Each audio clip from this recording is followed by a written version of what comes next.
Bueno, discutámoslo al aire. Ya estamos de regreso aquí en Ángulos con David Gómez Álvarez, Jorge Alatorre, Enrique Tucent y Germán Petersen. Y a ver, me encanta porque esto se empieza a poner sabroso. Tú le vas a llevar la contraria a David, veamos. Bueno, yo no diría que hay reglas así propias en el sentido de que un republicano a un demócrata le vaya mejor. Estoy totalmente de acuerdo en que depende de la agenda de Estados Unidos cómo van a reaccionar con respecto a la agenda de México.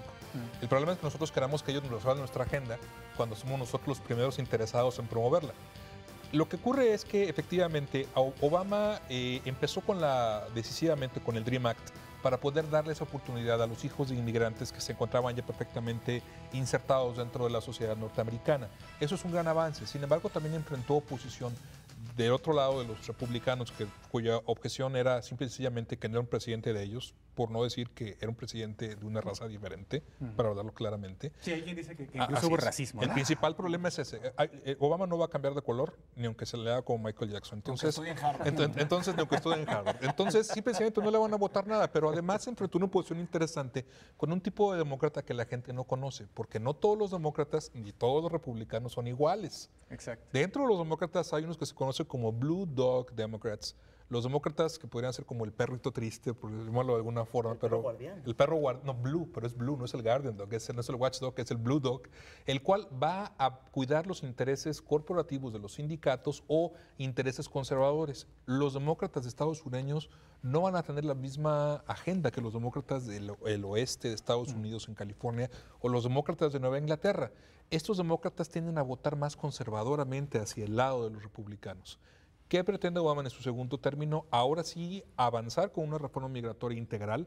Cabe decir que los récords de deportación de Obama son los más altos en la historia reciente en Estados Unidos y todo lo demás, con la diferencia de que él no es agresivo en el sentido de, como dice Mitt Romney, que vamos a hacerle la vida imposible para que ellos se autodeporten solitos, ¿no? Simple y sencillamente la ley, sin necesidad de irte contra el racial profiling como está haciéndose en Arizona, que es una iniciativa ampliamente aplaudida por Romney, ¿no? Y evidentemente cuando lo estaba hablando en las primarias, porque hay que ver de qué Romney estamos hablando. Si hablamos del Romney de las primarias, es un Romney a la... Romney gobernador, o de Romney gobernador, son cuatro diferentes Romneys. Sí, así como se dice que el Obama del 2008 es muy distinto al Obama del 2012, Romney van en un año como 3 o 4, ¿no? No sufre Romnesha, como decían. Oye, Ricardo, se le olvida. Sí. Aquí hay un tema muy interesante. El Pew Hispanic Research sacó hace poco una encuesta donde le preguntaron a los latinos, ¿por qué vas a votar? ¿Cuál es el tema que más te interesa? Y la agenda de migración era el cuarto de importancia, por debajo de educación, salud. Ese mito de que el latino en Estados Unidos vota por una agenda migratoria amplia o por una reforma migratoria, no es cierto, porque la mayoría de ellos ya están estables, ya tienen muchos de ellos ciudadanía, digamos. No tienen por qué votar por una reforma que legalice a muchos que van a hacer su competencia también. Sería nacionalismo. Pero bueno, quitando ese tema, Obama tiene claroscuros, pero sí hay cosas positivas en su administración. Si bien el tema económico está clarísimo, ningún presidente se ha reelegido cuando el desempleo está por encima de 8%. ¿Eso es cierto? Sin embargo, hay que decir que fíjate, le entregan un déficit de empleo que remonta y además crea, si mal no recuerdo, 500,000 de empleos más de los que y reducción de habían impuestos perdido, impresionantes, sí, muchísimas cosas. Pero digamos, a lo que me quería referir a los aspectos positivos, Obama pasó una reforma sanitaria que era muy difícil de pensar, que es un logro, meter a 15 millones de personas sin seguridad social a la estructura de seguridad social del Estado, porque es muy importante. Tuvo temas interesantes en materia de política exterior, desde desarmar el proyecto de escudos antimisiles en Rusia y en Polonia. Digamos, hay temas positivos y creo que el votante americano, el votante latino está viendo eso, está sacando, digamos, al final toda una mezcla de los temas que dejó la agenda de Obama y creo que en general hay aspectos positivos y sí puede haber una reforma migratoria en los próximos 2 años, a pesar de que hay una cosa que es segura, los primeros 2 años Obama no tendrá mayoría en el Congreso, tendrá en el Senado, pero no en el Congreso, en la Cámara de Diputados. Ahora, también se ha venido diciendo mucho que si gana Romney, a los latinos les va a ir de la patada.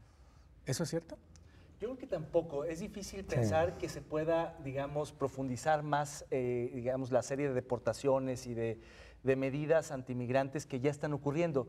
Yo creo que hay una parte del sistema norteamericano que es inercial, que es muy difícil de mover con una presidencia u otra. Más bien tiene que ver con la posibilidad de alguna reforma futura, pero que la situación como está va a permanecer, a no ser que se agudizara la crisis económica y entonces sí digamos, refuercen esas medidas antimigratorias justamente para defender los trabajos en casa. En mi opinión, la agenda que define la elección americana y incluidos los latinos, es la agenda interna, no la política exterior, no otras cosas, es la incorporación de estos millones al sistema de seguridad, la posibilidad de crear empleos y demás. Y hay un aspecto mucho más intangible y quizá coyuntural y efímero que tiene que ver con la identificación de los latinos con Obama en términos raciales. La posibilidad de que siga gobernando un negro, porque hay que decirlo así, ¿no? Una minoría que como ellos están, digamos, por abajo de en muchas situaciones de los blancos, es una posibilidad.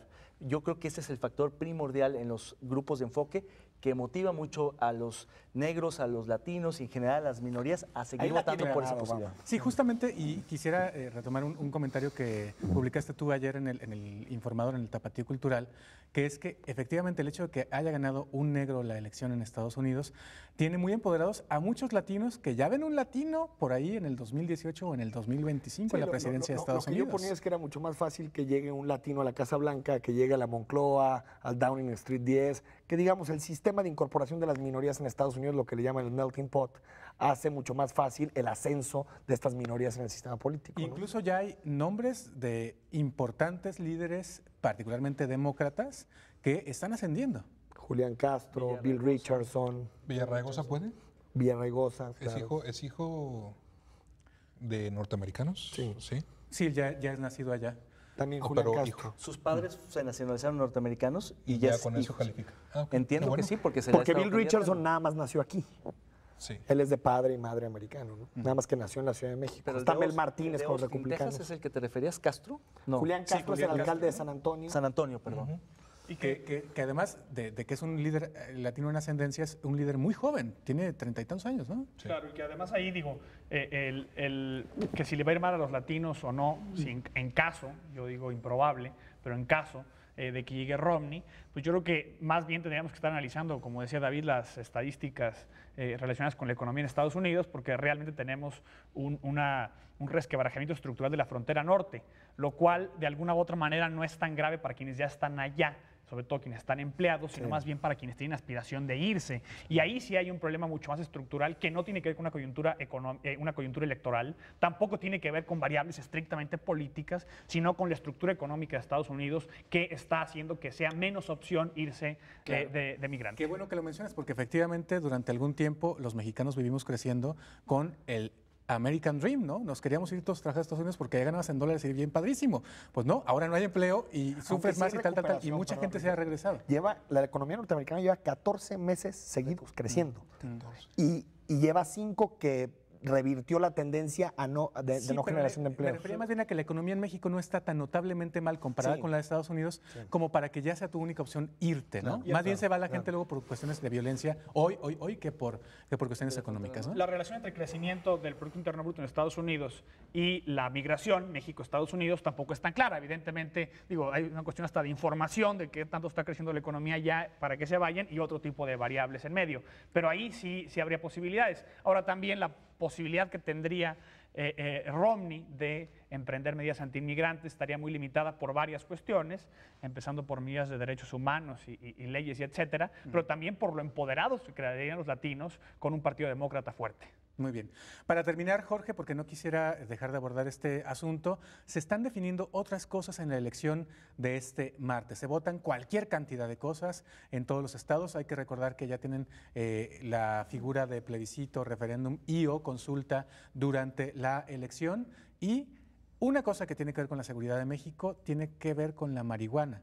Se va a votar mañana si se legaliza o no en 3 importantes estados de Estados Unidos. Sí, allá cada estado aprovecha la oportunidad, que es una cosa que deberíamos hacer acá, para poner dentro de la boleta, en lugar de convocar para elecciones especiales, para plebiscitos y referéndums. Y por lo menos en Colorado, en Washington, que no es Washington DC, sino el Washington de la costa oeste, y un estado más, no estábamos ciertos si California o no, están votando para el uso ya no medicinal, sino recreativo de la marihuana. De acuerdo con un reporte muy interesante...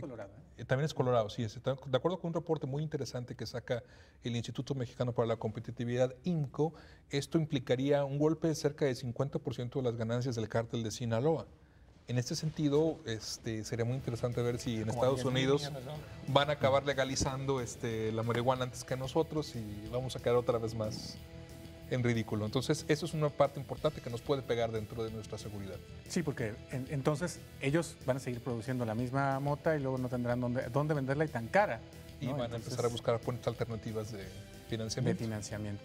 Bueno, otro asunto que también se vota mañana, particularmente en California, es que en todo, imagínense ustedes que van ahí a la boleta y que en la boleta hay una cantidad de preguntas y una de ellas es, ¿está usted de acuerdo en que en todas las películas pornográficas que se hagan en este estado se utilicen condones?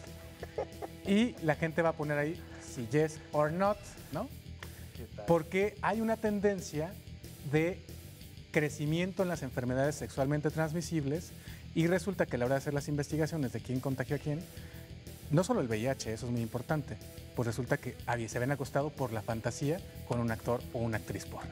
Entonces van a legislar para que no haya sexo a pelo en las películas porno, sino veremos si gana, capaz gana el no, ¿verdad?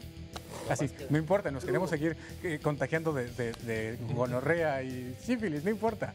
Es un tema que mezcla, me parece, asuntos de salud pública con cuestiones, digamos, como de posiciones frente al sexo morales, donde en realidad el asunto debería ser estrictamente, en mi opinión, cuestiones de salud pública y una cuestión opcional digamos, del actor que diga, bueno, pues si yo estoy de acuerdo y firmo y me asumo las consecuencias, pues es bronca mía. Finalmente cualquiera puede, digamos, tomar ese tipo de decisiones. Sí, ese es otro pero tema lo peor de es que se análisis vote. porque efectivamente también entre lo que les pagan con condones y con